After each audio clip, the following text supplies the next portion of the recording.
Salam sejahtera, terima kasih karena bersama dengan saya di Nazilin Unity Channel. Pemuda UMNO selar pihak perbodoh rakyat isu kenaikan minyak.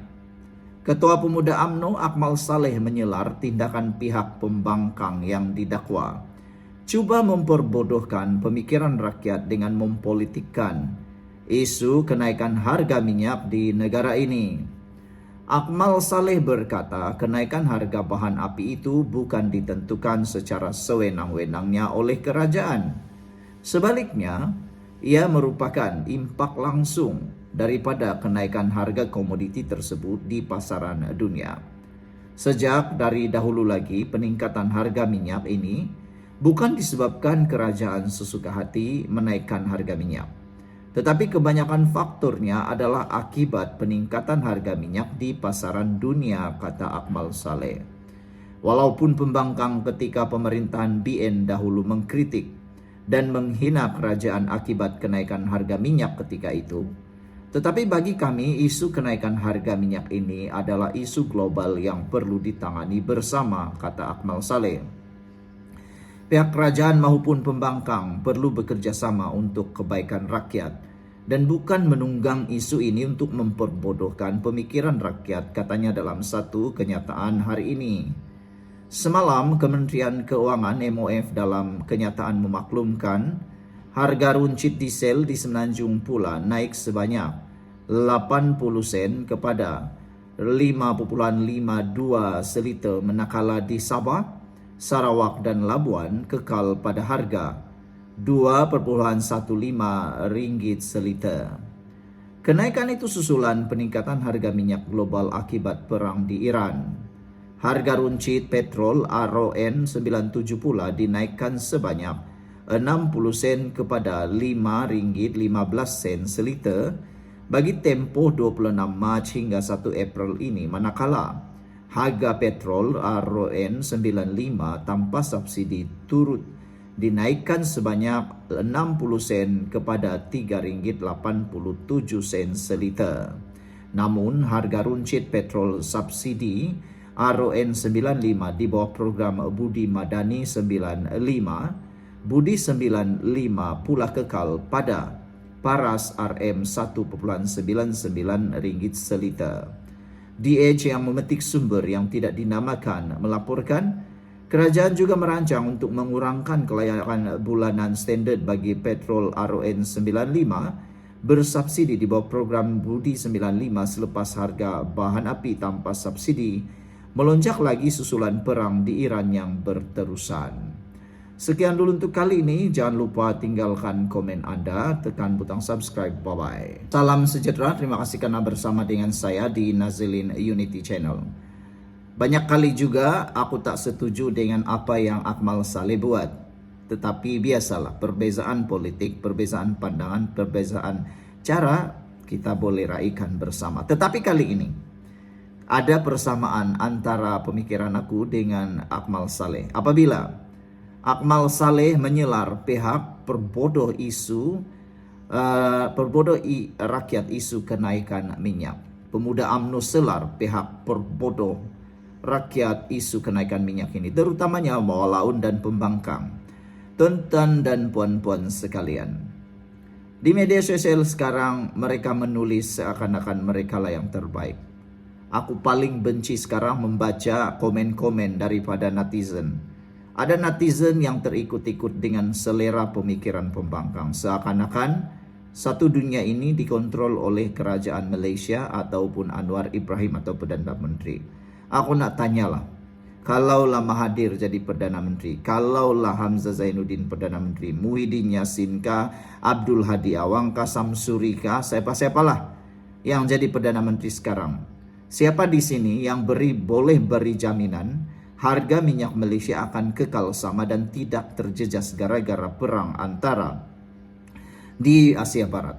Kalau kau boleh jamin, bagus. Tapi kalau kau tak boleh jamin, janganlah tulis dalam media sosial. Tuan-tuan dan puan-puan sekalian, harga minyak sekarang terkesan bukan karena Malaysia, tetapi karena apa yang berlaku, konflik geopolitik berlaku di Asia Barat. Paling senang aku nak tanya di sinilah, Apa kata kalau semua negeri yang ada di Malaysia ini beri subsidi kepada rakyat sendiri? Contohnya negeri Sabah beri subsidi untuk Sabah minyak. Negeri yang lain, Terengganu, Kedah, Kelantan dan sebagainya. Kita nak tengoklah negeri mana yang tak mampu bagi subsidi. Kita tengok. Adakah kerajaan punya negeri, Pakatan Harapan, negeri Pakatan Harapan, GPS, GRS, atau negeri yang ditabir SG4 ataupun pembangkang Perikatan Nasional PAS bersatu? Kamu sudah tahu apa jawabannya. Kamu sudah tahu apa jawabannya. Tapi kalau dalam media sosial, mereka menulis seakan-akan mereka lah paling jago dalam mengawal harga minyak. Tapi 33 bulan dulu mereka memerintah negara. Tiada perang pun. Apa yang ada? Kenaikan harga minyak masak. Minyak masak pun naik. Kalau mereka memerintah sekarang, aku tak tahulah apa jadi dengan harga minyak Malaysia. Aku bersyukur karena Anwar Ibrahim mempunyai aura diplomasi yang luar biasa. Beliau mampu menarik perhatian dan kita dapat laluan khas di Selat Hormuz. Dan kapal-kapal kita dibenarkan berlalu di dalam selat tersebut, Jadi minyak kita tidak masih terjejas, tetapi tidak terkesan secara besar-besaran. Jadi sekarang tuan-tuan dan puan-puan, aku nak tanyalah, kamu yang bising-bising sana tuh pembangkang, kalau kamu naik jadi kerajaan, adakah ada jaminan yang kamu boleh kawal harga minyak? Adakah jaminan bahwa kau boleh mengawal harga minyak? Atau silap-silap hari bulan, kaulah yang akan naikkan harga minyak melampau-lampau? Coba calonkan seorang ahli pemimpin daripada Perikatan Nasional Pembangkang yang boleh menyamai aura kepimpinan diplomasi Anwar Ibrahim. Kau hantar Hadi? Kau tahu jawaban dia. Dulu dia pernah menjadi seorang duta di Asia Timur, Asia Barat. Apa jadi? Duta tidur, kata netizen. Tiada apa-apa dia buat yang setaraf dengan menteri. Lebih teruk lagi tuan-tuan dan puan-puan, adakah Samsuri mampu menandingi aura diplomasi Anwar? Kau tulislah Muhyiddin. Kalau Mahathir, aku rasa dia tak larat lagi lah. Dia dah terlalu tua. Jadi tuan-tuan dan puan-puan, seperti yang Akmal Saleh kata, jangan perbodoh isu kenaikan harga minyak. Jangan perbodohkan rakyat. Rakyat semua tahu. Sekian untuk kali ini. Jangan lupa tinggalkan komen Anda. Bye-bye. Salam sejahtera. PKR ancam saman Victor Chin. PN pula tuntut jawaban. Haha. Padan mukalah Victor Chin, kata netizen. Ini semua gara-gara tuduhan beliau yang sudah tular. Bayangkanlah, tuduhan beliau itu tular di media sosial berhari-hari. Sehingga kan kerosakan yang timbul bukan kerosakan yang kecil. Sebelum ini Victor Chin kata dia bagi rasuah 9.5 juta kepada ahli parlimen PKR bagi membantu menyelesaikan kes mafia korporat yang dikaitkan dengan beliau. Hari ini lain pula dia cakap. Dia kata 9.5 juta yuran perkhidmatan bukan untuk kau tim kes. Tetapi dia kata adalah dibayar untuk yuran perkhidmatan bagi melindungi beliau. Mana satu yang betul? Akhirnya beliau kantoi sendiri. Tapi tak apalah. Yang paling best ialah PKR akan ancam saman beliau. Kalau saya rasa PKR patut saman 1 bilion terhadap Victor Chin. Karena kerosakan yang telah dibawa oleh Victor Chin bukan kerosakan biasa-biasa.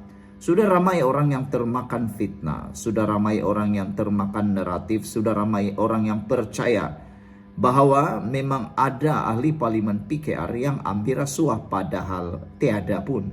Victor Chin sudah buat U-turn dan telah memberikan penjelasan penafian. Tapi kerosakan yang telah diakibatkannya, siapa yang dapat perbaiki? Paci-paci, maci-maci, uncle, anti-anti, datuk, nan, nenek, semua orang hampir percaya. Itulah, tetapi syukurlah. Yang kita harapkan ialah PKR saman 1 bilion Victor Chin, baru dia padan muka. Awal hari ini, PKR mengancam mengambil tindakan undang-undang terhadap sesiapa yang menyebarkan fitnah terhadap kepimpinan parti itu susulan dakwaan Chin bahwa salah seorang ahli atau anggota parlimen PKR meminta 10 juta daripadanya untuk menyelesaikan skandal mafia korporat tersebut. Setiausaha agungnya Fuzia Saleh berkata, adalah mudah untuk membuat tuduhan sedemikian, terutamanya oleh mereka yang terdesak untuk mengalihkan perhatian daripada salah laku dan perlakuan salah mereka sendiri.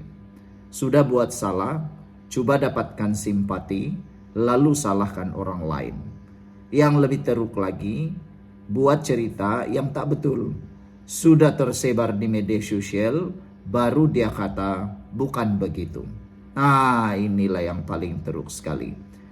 Kontroversi itu turut mengheret Menteri Sumber Manusia R. Ramanan yang dalam satu sidang media semalam menafikan dirinya ada meminta 10 juta daripada Chin. Dalam kronologi peristiwa setebal 40 muka surat mengenai dakwaan masalahnya dengan mafia korporat pada Selasa, Chin dilihat membezakan antara anggota parlimen PKR yang tidak dikenali itu dengan seorang tokoh berasingan yang hanya dirujuk sebagai Mr. R, yang digambarkannya sebagai orang tengah yang bekerja sama rapat dengan mafia korporat. Bagaimanapun Ramanan mendakwa pihak tertentu yang kononnya dikaitkan dengan bekas timbalan Presiden PKR Rafizi Ramli, cuba menggambarkan dia sebagai individu berkenan atau bernama Mr. R tersebut. Satu dakwaan yang dinafikannya sekeras-kerasnya.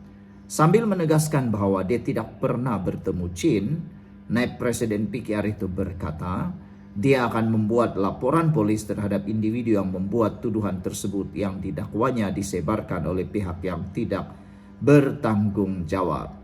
Tuan-tuan dan puan-puan sekalian, ini adalah satu perkara yang amat menarik sekali.